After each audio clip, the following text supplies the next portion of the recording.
You're watching Huffpost Live. I'm Caroline Modaresi-Tarani. Grammy Award-winning artist R. Kelly just released his 13th album, The Buffet, and after the album was released, he asked fans to support him and his fellow artists. Take a look at this. And I'm just being real with you guys. We have got to support each other. It's not about R. Kelly album Buffet, although that is the subject matter. But I'm trying to use this subject matter to, affect all subject matters, to hopefully bring us up. And as I said in my other message, if you don't buy the album, still support each other. And joining me now is the artist himself, R. Kelly. Thank you very much for being with us. Oh, man, thanks for having me. So, 13th album, what were the influences behind this record? The fans, of course, but the difference in these fans and the fans in my past is, I've created a longevity, musically, and got all different types of generations listening to my music. So when I'm looking over my audience when I'm on stage, I see younger, middle-aged, and older. So in order for me to satisfy those different generations, I had to come up with something, and Buffet was it, all different genres of music to feed different genres of people. Well, you said multiple generations. I've got a comment here from one of your fans who's watching us live. Share the Love says, I love the entire Buffet album, but Wow. one song stands out, Wanna Be There. Will you do more songs with your daughters and multiple generations of Kelly on this album too? Well, I don't push my kids any way, but she's definitely been bitten by the music, and she's got the bug. And especially being in the studio with me and me being able to show her for the first time little tricks you can do in the studio to cut through time-wise and saving a lot of time, and little tricks to do with your voice and how to bring your voice out and things like that. She definitely want to get back in the studio, so I'm looking forward to doing whatever she wants to do in that studio. Is it difficult as a dad being in the studio with, your kid? Do you treat her differently than you would, say, another collaborator?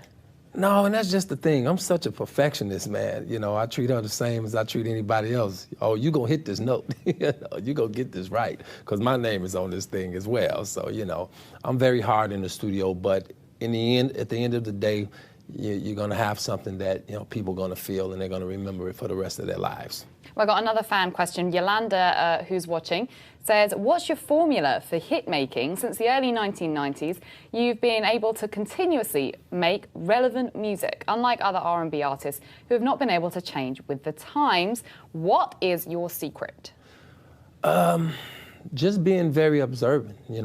I'm very observant of people, and my mom always taught me, don't write songs, write life, and the only way you're gonna write life is that you be very observant of people and always paying attention to people and the needs of people and what they're talking about these days, and and then kind of like channeling that into your gift, which is my music. So, and I believe that as long as I continue to be observant of people and do that, I'll be all right. So you obviously are observant of people in the sense that, you're interacting with your fans very much on social media. You put that video out on Facebook. What prompted you to put the video out? Well, because it was true. I felt there was something that needed to be said, and nobody was saying it. And sometimes you have to step out a little bit out of what you normally do to reach the people. And I knew I had put a great deal of effort and my all into this project, The Buffet. But sometimes you could put 1,000,000% into something, but if the support is not there, no matter how great it is, it'll miss its chance of being something great and known to be something great and go down in history. So I'm just trying to secure the legacy of this album, the history of this album, by telling people, hey, look, go out and support it. No different than any commercial. When they put a burger on, they really want you to go get that burger, you know what I'm saying, because the burger's good, So that's pretty much how I am, and that's what I meant to do by saying support each other. So it's interesting because, this album, you're writing, I guess, asking for that support in the sense that album sales-wise, it's not been selling as well as Black Panties. Mm-hmm. Why do you think that is? Well, as we look around, first of all, lack of support. Second of all, you look around with the computers and everything, I believe that every album I've done, also a lot of albums that other artists has done have soul, like in the hood and streetwise, you know. But it's because people can get on a computer and download anything they want nowadays. They don't have to run out to the store and buy the album. You know, can just get on the computer, download it, or get it however they can get it. And that's what's going on today more than ever. And as the time goes on, it's going to be even more. You know, and you're going to be even more able to do those things, and then that's going to hurt the artists, me and a lot of artists out there. So you're saying that, you know, people should support you, should go out, buy the record. Why do you think people aren't? Well, as I said before, I think that people are more caught up into they have the computers and everything like that, and they can go on the computer, go online and download songs. And it's just not me. It's not that they're just not supporting. They're supporting me, but I don't think they're paying more attention to the support in the area of, okay, I'm going to buy this rather than get. Because naturally, if you can get something free, you're going to get it for free. And I'm not going to even lie. Somebody can give me a T-shirt, I'll take the T-shirt for free if it's a nice T-shirt and if it's my size, you know. It's pretty much like that, unfortunately, with these albums and this music that's coming out. It's so easy to get to without even having to go to the store and buy it. So, you know. So some people say... Wasn't like that before when the album was double, triple platinum a week or within a month or whatever. It wasn't like that before, so now that it's like that. So some people say that they're conflicted, that they want to support the music because they think musically you are a genius, but they can't support you. So this is one tweet of many tweets. So Vante Culpepper says, would I let R. Kelly babysit my daughters? Fuck no. Would I play his music at a family party? You're goddamn right. What do you say to fans that are conflicted about you? So we can curse on this TV show? Yeah, absolutely. You can say whatever you want. I say fuck that. I say I have a lot of fans around the world that love R. Kelly, and I'm glad that they don't feel the way she do. You know, God bless her. But you can't satisfy everybody, and you're not going to always have everybody to hold you down, you know. But when I go to my concerts, which I've been selling out concerts, I've just gotten off a tour, finna do another buffet tour. And I really do believe it's going to sell out, and we're going to have a lot of fun. And I'm just glad to know that everybody doesn't feel the way she does, or, you know, or anybody else that feels like her. You know, God bless those people. So when people think of R. Kelly, right, they don't just think of the music. There are other artists that, you know, when you think of somebody, you think, oh, it's just their music, and you think about their back catalogue, you think about the hits that you love dancing to in the clubs. When you think about R. Kelly, I think people find it very difficult to not think about the multiple lawsuits, the multiple allegations of you having inappropriate relations, sex relations with minors. What do you say to those people who find it conflicting? Well, since you're the one brought it up, I'll just say it to you because I don't hear from anyone else. You know, you hear a few rumors here and there, but as far as from me to you, I would say, again, fuck that. You know, I'm a man that believes what I see. And everywhere I go, from malls to restaurants to tours, sold-out tours, overseas and back, and everywhere I've been, and I'm a man who has been around the world a few times, multiple times, and everywhere I've been, I get nothing but love. Now, unless all of those people are tricking me and acting when they see me come in a concert, and somebody's behind there with a sign and say, okay, everybody scream, we love you. Unless no, I'm not finished. Let me answer the question. I was just going to say, Let me answer your question. I was going to agree with you and say that there isn't anything. You can't agree. I have not finished. Okay, so how can you agree? No, finish your question. You cannot finish, and you cannot agree with something that is not finished. So let me finish. So unless that sign is held up, and people are saying, okay, scream, here he comes, like it's a surprise birthday party or something, I'm going to believe what I see.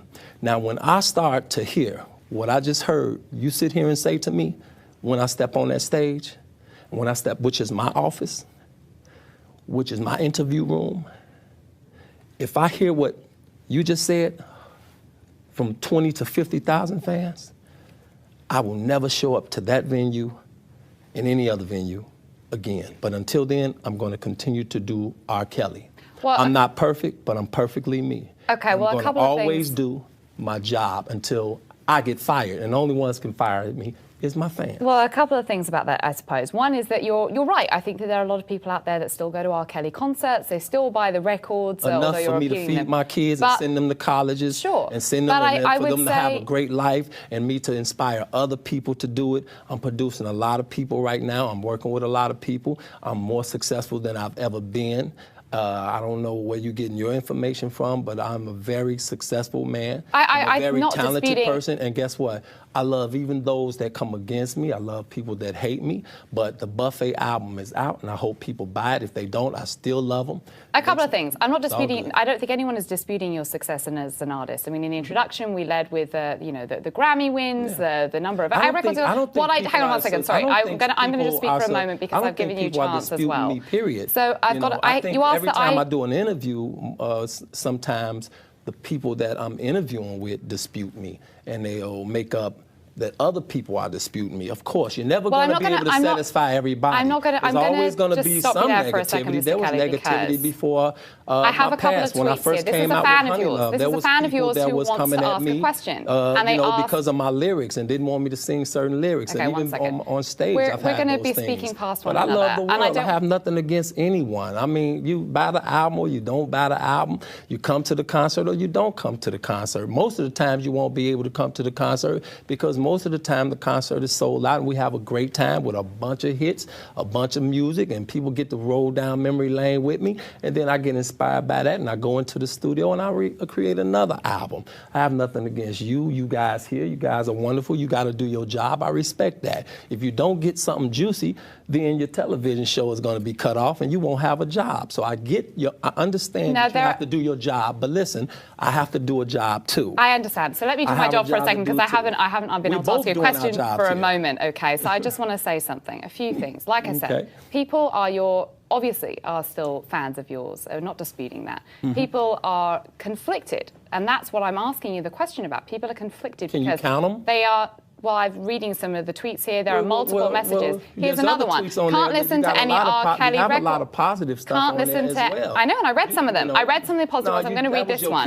That was your introduction to reading the positive, so you can all right, I'm going to read this one because this is a But I didn't come here for negative. I came here for positive. So as long as I'm sitting on this couch, I'm going to tell you how wonderful my fans has been throughout the years for me, and how much they've bought my records. I don't dispute that you have wonderful fans. And how great my fans has been, how they have supported me throughout the years. I don't give people that's negative towards me the time of day. Let's talk about your music. You shouldn't if you do, but I'm telling you, if you do, that's kind of contagious. If when you start getting negativity coming at you, you pretty much don't want to hear that crap. And especially if it was I don't even know how many years ago. So what I'm going to tell you is that I am going to sit here and talk to you like you are the beautiful lady you are, and I'm going to talk to you with respect, and I'm going to let you know that any other negative things come at me out of your mouth as far as negativity, I'm going to get up and I'm going to walk out and I'm going to go to McDonald's. Hopefully the McRib is out. And I'm going to go home to Chicago, and I'm going to play me some basketball, go to the studio, and just, and work on my next album, which is the Christmas album. A few things, because we're not doing an interview at the moment. You're talking, we're not doing an interview. Hang on a second. I'm just here to talk. Whether the camera's on or not, I know, you're enjoying the cameras.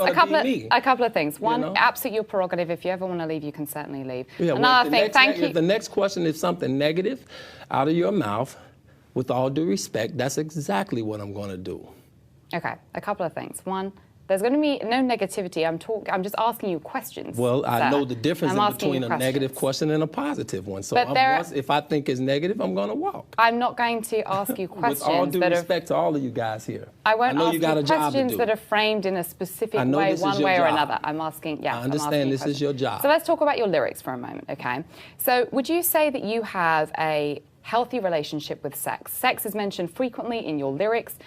In many of the songs you talk about having sex with women, multiple women. Would you say that you have a healthy relationship with sex and that is reflected musically? I would have to say this. I did not come here to get interrogated. I didn't come here for a deposition.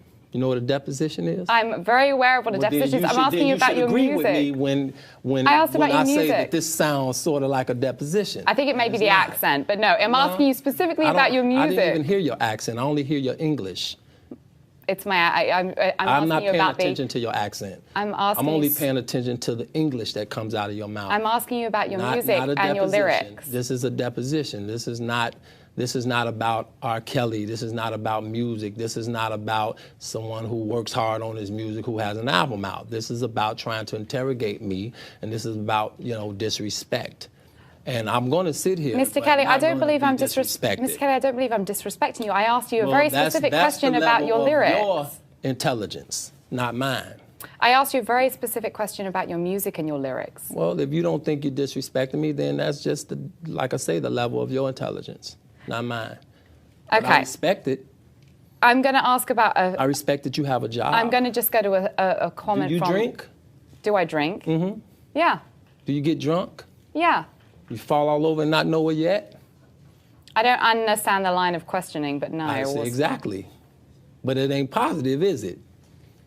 It has nothing to do with your job, does it? But I'm asking you specifically about your music and your lyrics. That has very much about your job. My personal life, which has started started with all due respect. Actually, no, this is a great point. No, it is. It is. Your personal life has started to interfere with the way that people consume your lyrics. Right, I sent you some messages there about that. You're here to get ratings, and I understand it. I respect that. No, but sir, you won't be getting them off me if you're going to interrogate me. I'm not interrogating talk you. About something positive. Let's bring in one of... I'm in New York. I'm having a great time. I'm finna go visit some friends. I'm finna do some more business. I'm finna have a great time. I didn't come here for you to spoil that. One more question. You're here to promote your album. Have one more question. I have one more question. Yeah. What do you say to the multiple fans, the many fans who are watching and listening that say there have been multiple accusations against you, against young women in Chicago, and they are concerned about your past and that's impacting them from purchasing your music sales? All. It doesn't matter who they are. If they hate me, they love me, they want to destroy me, whatever, I love them all. And I love you too. You don't need to give me any of your love, sir. I love everybody. You really don't need to give me your love. I just wanted to ask the question, what do you say to the... What do you say to the fans, your fans who don't want to buy your music? I'm not going to allow you to do that, but I love you. I love my fans. Okay, I have a video question for you from a fan. No video questions for me because this interview is over. Okay, well, Mr. K, thank you very much for coming to Huffpost. I'm not answering my questions, thank you so much. But thank you for being here. Thank you so much. Thank you. You don't have to comment on my appearance, sir. Well, guys, that was Huffpost Live and R. Kelly. For more information on the album The Buffet, you can check out the links in the resource well below. Stick around, the conversation does always continue here on Huffpost Live.